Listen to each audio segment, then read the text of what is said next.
I'm not very good at Dark Souls 3, and as such, don't trust myself to do an actually difficult challenge run just yet. In order to get my feet wet, as it were, I want to do a simple run that still seems fun. About a year ago, assuming I actually get this video out when I plan to, the Backlogs did a scythe-only playthrough of Dark Souls 1, and it was pretty enjoyable, both to watch and presumably play.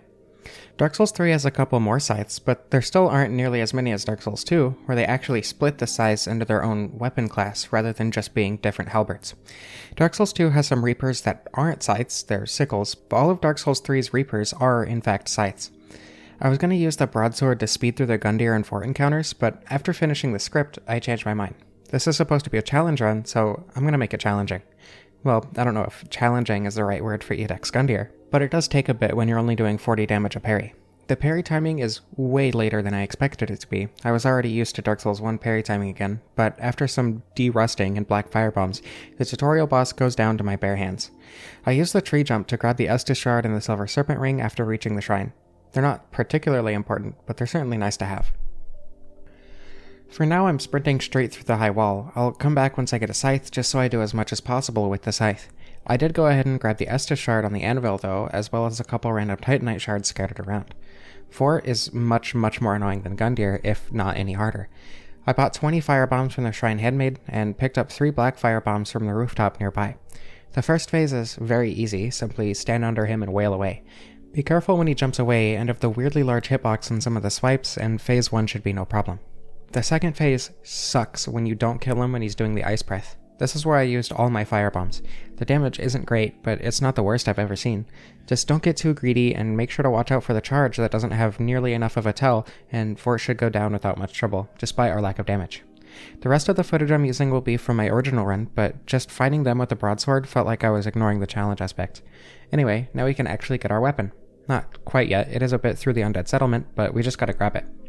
On my way through, I make sure to grab a couple items like the Estus shard, some Titanite shards, and, most importantly, the sharp gem from the Crystal Lizard.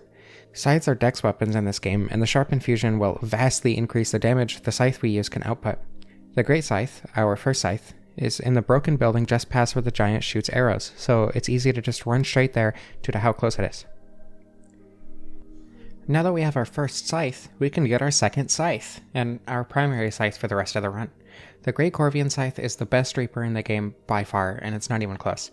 It does a lot of bleed damage to enemies, it does good damage generally, has good scaling, and it's incredible once you sharp infuse it.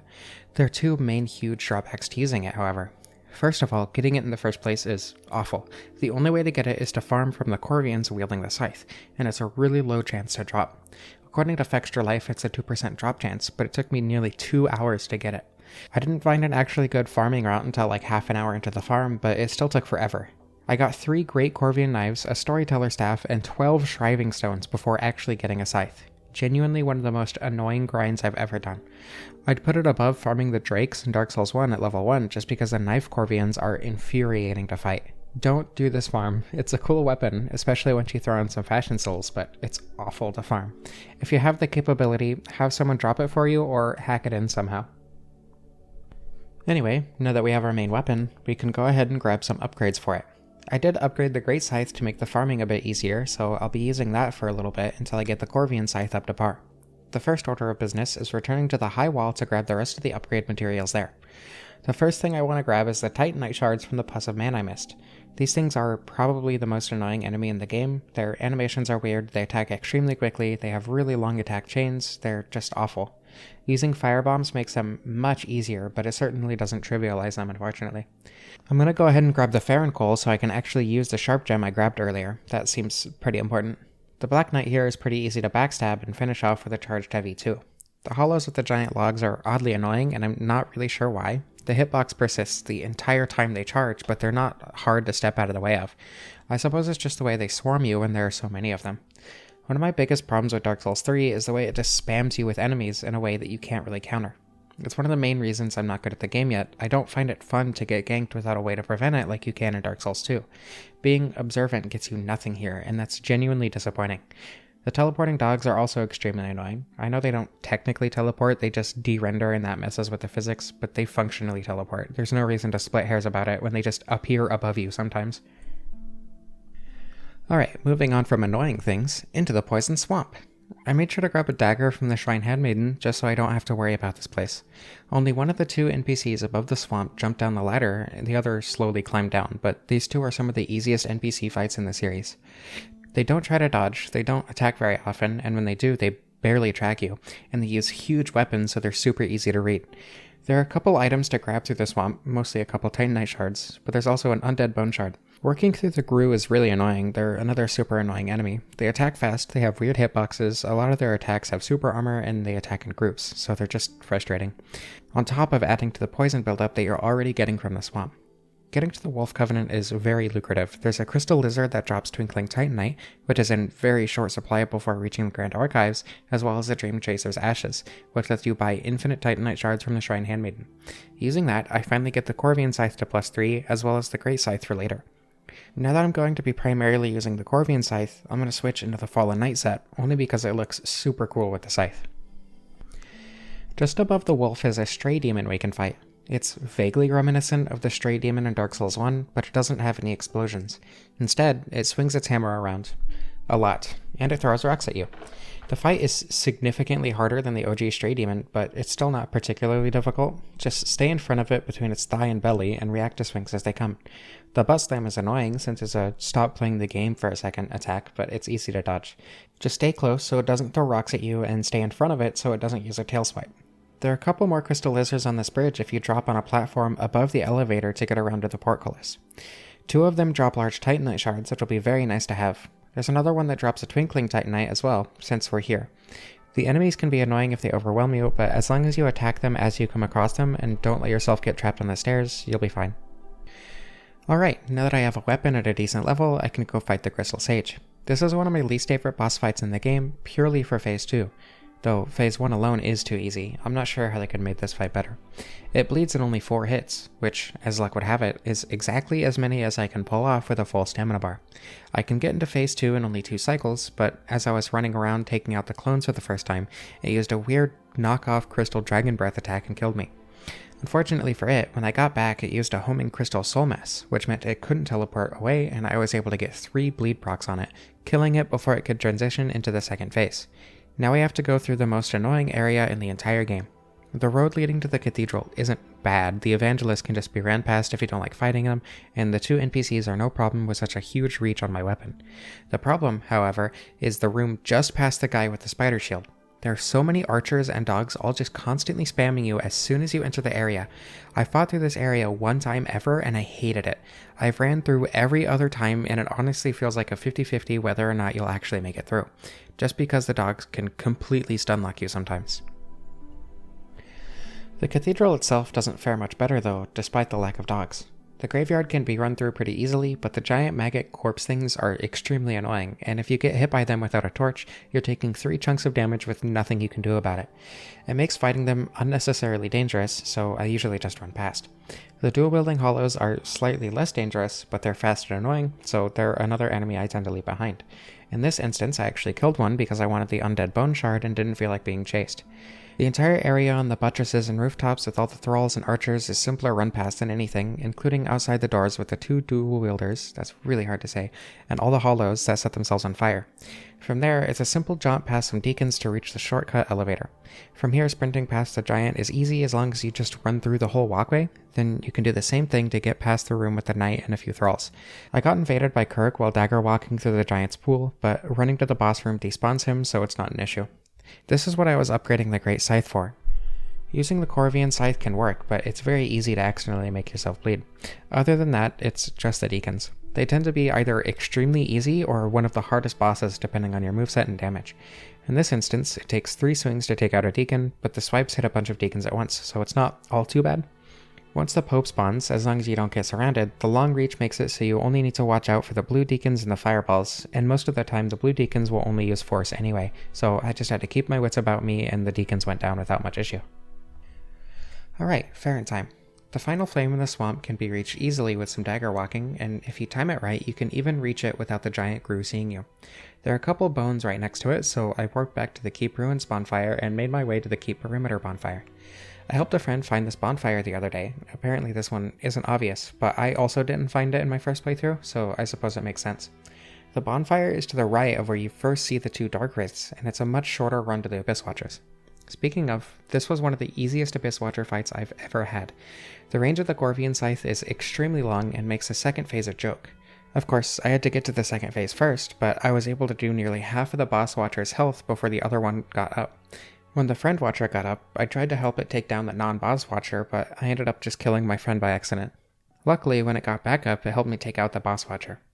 I just had to make sure I was out of range of the Watcher's attacks, as annoying as that can be with the huge trailing circles, and be careful of my attack opportunities, and the Watcher went down pretty easily. I really like the Abyss Watchers as a concept. It's really cool that the boss helps you take down the boss, but the first phase moveset is boring and easy, so it just feels like you're fighting some tanky normal enemies. And then the fire trails in the second phase just make the fight annoying because a lot of attacks just make you stop what you're doing and back away. Either way, the Watchers are down and we can move on to the Catacombs. I sprint through the Catacombs every single time I play this game. I've explored them maybe once, and after that I realized it wasn't worth it at all. Sprinting down the staircase can be annoying with how many skeletons there are, but the giant ball of bones crushes them on the way down, so there's no need to worry about them chasing you. Sometimes the skeleton controlling the ball will run down the hallway, so another skeleton will start attacking you, but the scythe does plenty of damage, and I didn't need to worry about that at all. A big curved sword skeleton got to the bonfire before I could rest, but only one of them is actually kind of a fun fight, so I didn't mind. When you need to fight 2 or 3 together is when it gets annoying. Also, the big skeletons come back to life once. I genuinely never knew that. I've never seen that happen before. I thought only the little guys did that. Watching a bunch of skeletons fall to their death tends to be the best part and most cathartic part of the Catacombs, especially before absolutely obliterating Wolnir. I recommend going for the left bracelet first, since he can pull out his sword after breaking the other two, and it makes the bracelet way harder to hit. As long as you don't get caught off guard with him moving forward or scooped into his ribcage, he's one of the easiest fights in the game. The Pontiff beast on the bridge is somehow, surprisingly, despite the exposed flesh, susceptible to bleed. That makes the fight much easier, even if the full body hitboxes are still very confusing and annoying. I'll never understand why they added so many full body hitboxes to this game. I get that it makes the stand under them and attack strat much harder to do on the beast enemies, but that's already a bad idea on a boss like Calamite, and is impossible with the Sanctuary Guardian. They solved this problem 3 games ago with a much better solution. Hell, they did a better job with Amygdala and Bloodborne. At least that's a fun fight. The Pontiff Knights are annoying, some of the worst enemies in the game, at least in groups. It's easy to stunlock them one-on-one with the Corvian Scythe, but when there are 3 of them, one of them spinning 5 times, another spinning projectiles at you, and another sprinting towards you with their weapon primed for an attack, it gets more annoying than actually fun. The quintuple spin already seems like a pretty bad idea, and all the combos in this game seem unnecessarily long. It's better than Morgott, I suppose? The Fire Witches are a pretty interesting enemy though. They're fun to play around and learn. Unfortunately, every instance of a Fire Witch is surrounded by the worst possible enemies. In this case, there are a bunch of stupidly fast magic hollows and 2 Fire Witches at once, and 2 more Pontiff Knights if you take a little too long to fight them. I tend to just run past this spot, grab a large Titanite shard next to the second Fire Witch, then run to the bonfire. From there, it's easy to run to the lake, then down to the distant manor bonfire. Even if you don't take out the Pontiff Beast on the bridge, you can just run to the bonfire really easily. The spider centipede girl things are easy to run past, of course, and the Silver Knights are actually fun to fight. It's almost like they came from a better game or something. Even when you fight all of them upstairs, there's no instance in which they're genuinely annoying. The one sniping you while you're fighting the first one is kinda dumb, but I'll let this one instance slide, mostly because you can just kinda go behind the wall. I've genuinely never been up here to fight all these Silver Knights. I usually just kill the one downstairs and run past, and I never knew you could get so many large Titanite shards. I also had no idea Smo's hammer was up here, but it is cool to know for the future. On my way back down, I got trapped in a little triangular box. My only possible explanation is that I somehow got caught on a nav mesh poly, but I didn't think the nav mesh affected the player at all, so I genuinely have no idea what happened here. I had a few extra homeward bones, so I got out without losing anything, but I have no idea what this was. The rest of Irithyll is awful, genuinely one of the worst parts of the entire game. The 3 dogs, punctuated by a bunch of magic enemies and an invader, topped off with a new Pontiff Knight variant, and the second one behind a wall once you reach the boss arena is so annoying to deal with. At least there are 2 shortcuts here, but that just kinda shows that they knew what they were doing. Before actually fighting the Pontiff, I want to do a few other things to prepare better. First and foremost, pitting a Mimic and a Demon against each other. The Mimic is much easier to fight as the player, but it attacks way faster than the Demon, so it can take it out much faster than it gets taken out. Then you just need to finish off the Mimic with a couple slashes. There are more than enough large Titanite shards down here to get the Corvian Scythe up to +6. I decided to upgrade the normal scythe a bit more too, since the other two Reaper class weapons we can get are upgraded with Twinkling Titanite and Titanite scales.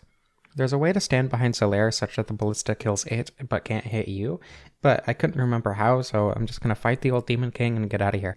The old Demon King was one of the hardest bosses in my first playthrough, only because I didn't understand that you were supposed to just run away from certain attacks, and because I was doing a Pyromancer build, so I didn't do much damage to it.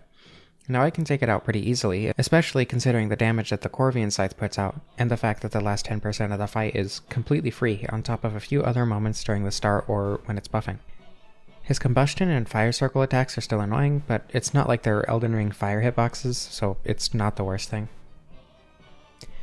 I'm gonna go ahead and fight the Dancer now, just so I can get a bit stronger for the Pontiff. I find the Dancer far easier, not because she is actually easier, but because I fought her so much more and can beat her significantly more consistently. I even beat her completely hitless in this fight. I think that should prove enough. The high damage of the Scythe definitely helps, but my hours of fighting the Dancer also helped quite a bit. I don't usually do this, but I'm pretty proud of this fight, so I'm just gonna let the rest of it play out.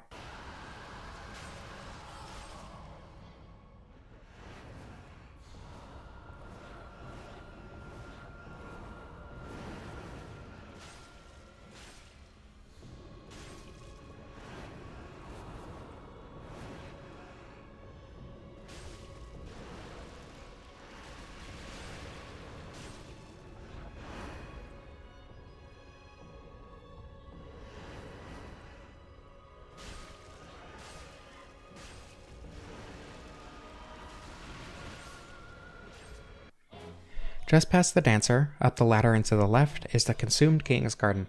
There are a couple Titanite chunks here. Unfortunately, we can only get enough to get our scythe to +7 before the Pontiff, but I'll take whatever edge I can get.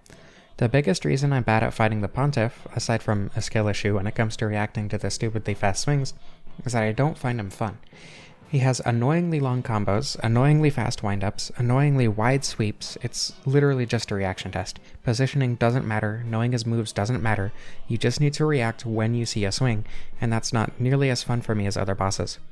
The second phase is a lot more fun, where you have to react to the shade, then anticipate the actual boss coming to attack you, and that's a really cool gimmick.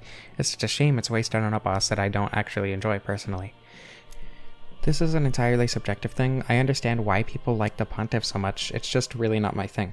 Luckily, despite my sloppy playing, I'm able to beat the Pontiff on my first try. Before we move on, I want to grab the third of 4 scythes we can use for this run, the Pontiff Knight Scythe. It's not nearly as good as the Corvian Scythe, it does less damage, has less range, can't be infused, which means less scaling, but it does have a weapon art that gives it temporary frost damage, which might be useful later. I only took around 30 minutes to get this one, much less time than the 2 hours for the Corvian Scythe, but it's still annoying that it took so long. The next 2 bosses are both annoying, so I'm going to go ahead and take a detour to have an easier time with them. The castle is open since I already fought the Dancer, and there are quite a few upgrade materials in there. There's an Ashen Bone Shard, a bunch of chunks, unfortunately dropped by Pus of Man, which are incredibly annoying to fight, but I digress. Another few dropped by the Pus of Man and the Dragon's Feet, a Dark Souls 2 mimic that I accidentally attacked, and a bit of Twinkling Titanite scattered about for the Pontiff Knight Scythe. With all those materials, I was able to get the Pontiff Knight Scythe to +4, and the Corvian Scythe to +8. I genuinely forgot to write anything about the dungeon or Profane Capital, and I'm coming back after writing the rest of the script to fill this in. The dungeon is easy to run through, as is most of the game, but here the only real threat is the rats. Killing the small rats is easy, and while they can be annoying, I'd recommend also fighting the big rats. The gargoyles on the bridge are definitely not worth fighting at all, just time your rolls past them. I wasn't planning on fighting Yhorm without the Storm Ruler, but I also didn't want to just ignore the challenge this far in, so it looks like we're in it for the long haul.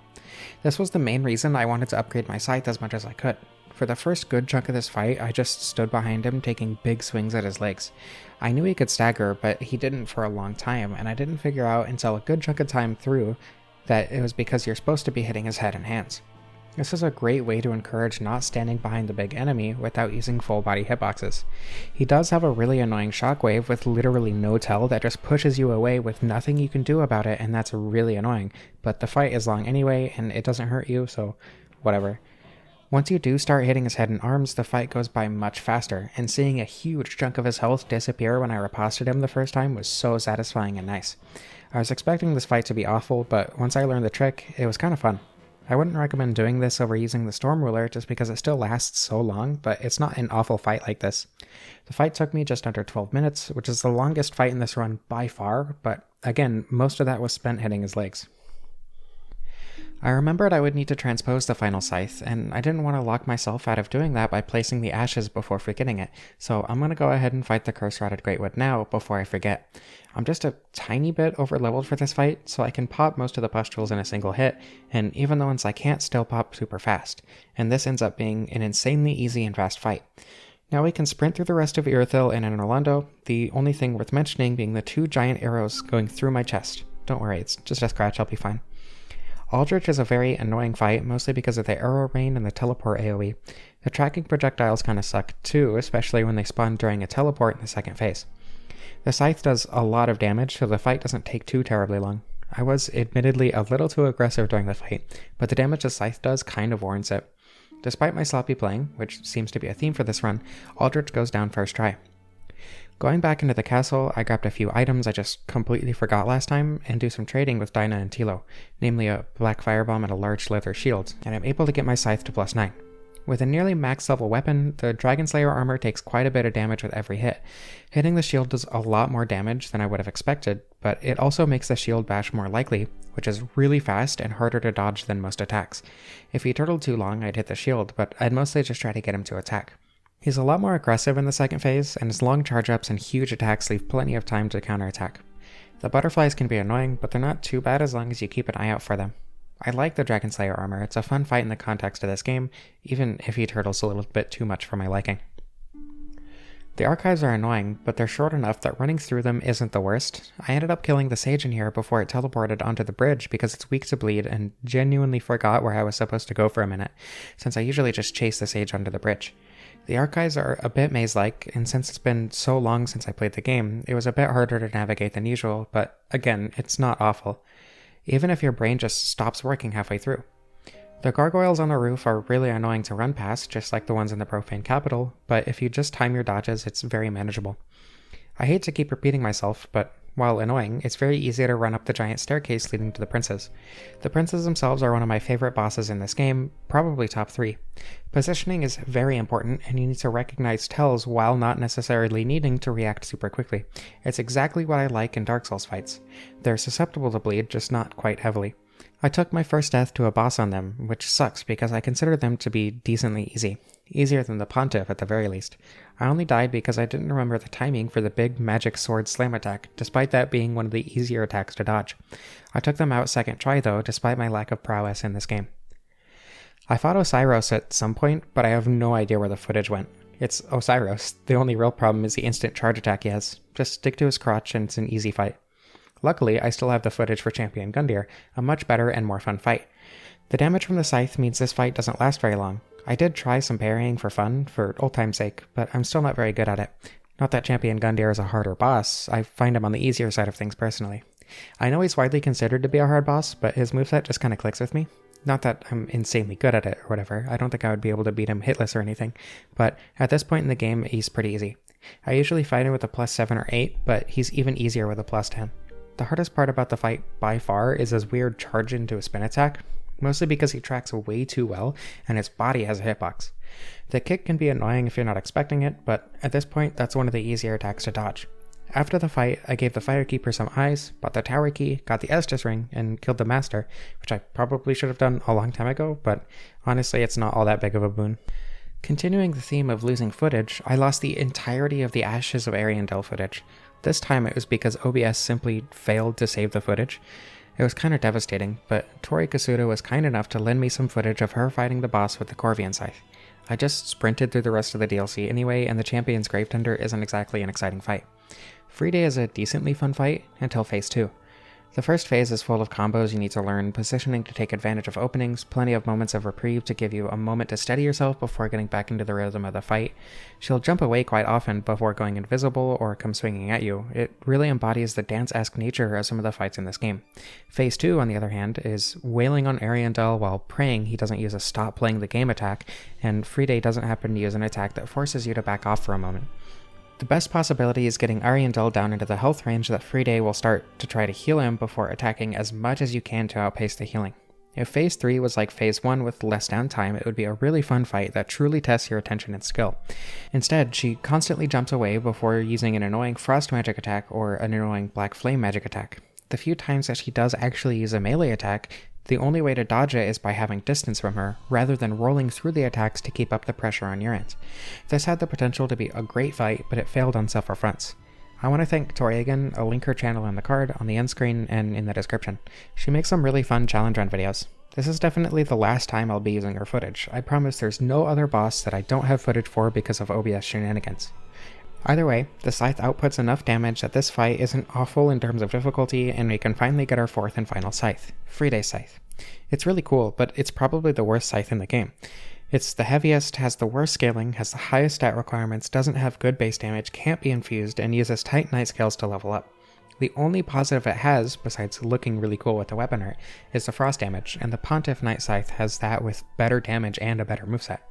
The second DLC starts off with the Dreg Heap, which is a fine area until you reach the Earthen Peak Ruins bonfire. The Earthen Peak is a pretty fun area in Dark Souls 2, but unfortunately, as is a theme with most things from Dark Souls 2 in this game, Dark Souls 3 ruins it. The area consists of sprinting away from the angels' projectiles while poisoned, because of course it does. I died a few times to the angels, and once because the fall damage preventing piles of ashes just didn't actually prevent my fall damage for seemingly no reason. I just took fall damage in a scenario that I definitely shouldn't have. At least we get to fight a cool boss now. The Demon Princes are my favorite DLC boss by far, but to be fair, there isn't much competition. I died very quickly in my first attempt purely because I forgot to focus on the one that wasn't spraying poison, but when I remembered how the boss worked, I had a lot of fun. It's really fun to be super aggressive against the active demon, which you can actually do because it's not a reaction test, while paying attention to the tells of the other demon, like a better version of the Dragon Slayer armor. Sometimes both demons will be active at the same time, which just means you have to run away for a minute, but it's not that bad and it's not that common. Paying attention to the states of both demons, which animations will signal a transition to the other phase and whatnot, adds so much more fun to the fight. It's a heightened version of what I like about a lot of Dark Souls 1 fights, needing to pay attention without necessarily having any particular skills, instead needing knowledge of how the boss behaves. The second phase isn't quite as fun, but I don't dislike it by any means. The Demon in Pain's meteor attack sucks, but as long as you kill the demon from below second, the second phase is pretty fun. It does have a lot of health, and the wind pushes can be frustrating more than fun, but that's made up for by how huge of a damage opportunity the laser is, and how easily you can punish things like the slam, and even how long you have after simple swipes. The combos don't last too terribly long most of the time, and attacks like the diving claw can be fun to work around, finding positioning and direction to maximize your damage potential. The moveset and reach on the scythe probably helped a lot with my enjoyment of this fight too. I realized I had completely forgotten Archdragon Peak, so I went back and did it now real quick. I don't like Archdragon Peak. The man-serpents are far more annoying than their Dark Souls 1 counterparts, the summoners are frustrating more than fun, the first boss fight is a sprint through a bunch of enemies, my favorite part being the long bridge with a projectile spitter ahead of you, plus one behind you that you can't see coming for good measure. The ladder just afterward is always fun too. Oh, or when you try to attack the wyvern, but instead of actually hitting it, you just sort of go right through and die from fall damage. Such a great boss. The area is mercifully short at least. Getting to the Nameless King after the wyvern only takes a couple of minutes, and there's a bonfire right next to the arena. The second wyvern that shows up in the middle of a pathway is frustrating and annoying, and the stone lizards are just the same, but it's a one and done thing, so whatever, I guess. Nameless upholds the tradition of the area he's in by being annoying and unfun. The King of the Storm phase sucks because Dark Souls 3 camera, let alone the constant flying away and large neck movements. At least the melee swings are telegraphed well and don't come down to reaction tests. The Fire Breath is a big damage opportunity too, which is nice.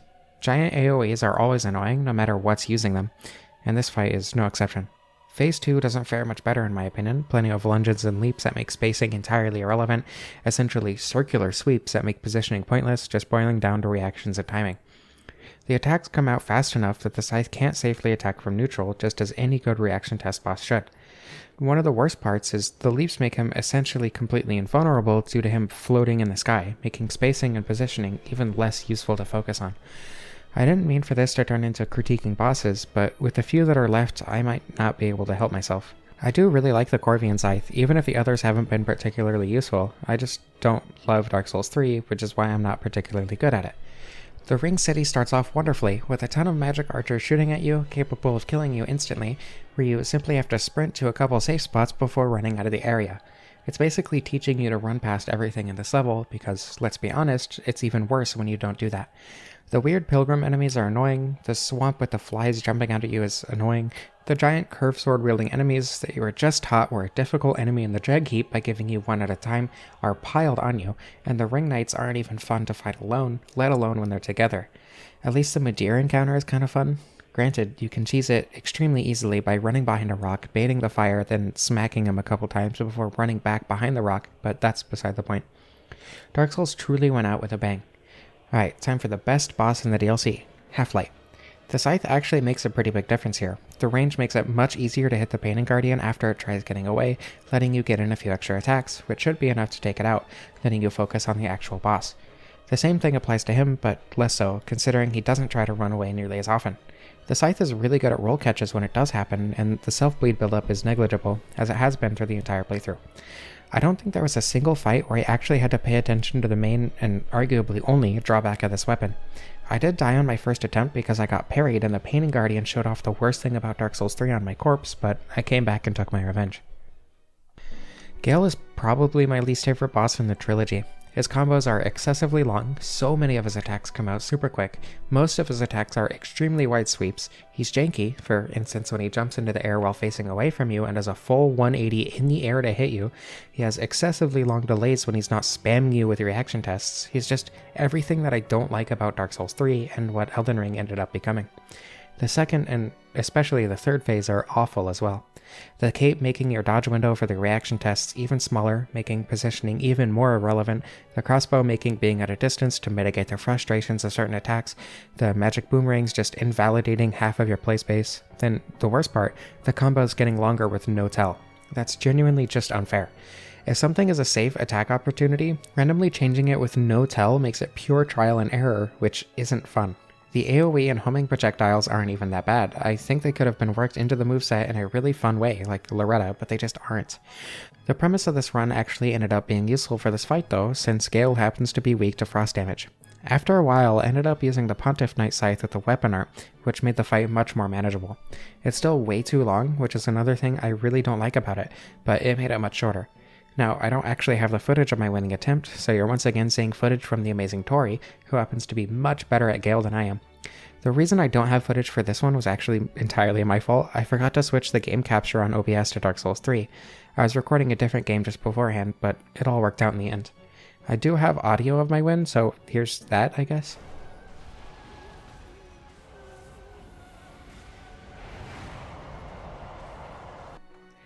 Dark Eater Midir isn't a good boss, but it's still kind of fun. Having to attack the head makes the moveset fun to respond to since I had to build the moves around that specific intention. Being behind it is never a good idea, even during the fire breath attacks, and it's always best to try and get in front of it. The only exceptions are the laser and the charge, one of which being obvious and the other being remedied by it turning around just after using the move. The scythe has a really good reach, as mentioned several times before, which makes hitting the head much easier than it would be otherwise. It's also very fast for how big it is. That's not something I mentioned up to this point, but it means the DPS we can put out isn't bad at all. I was able to take out Midir on my first try, thanks in part to my lucky positioning during the laser attack, and the good crit damage from the scythe. I know I said the Demon Princes are my favorite DLC boss by far, but I definitely don't dislike Midir.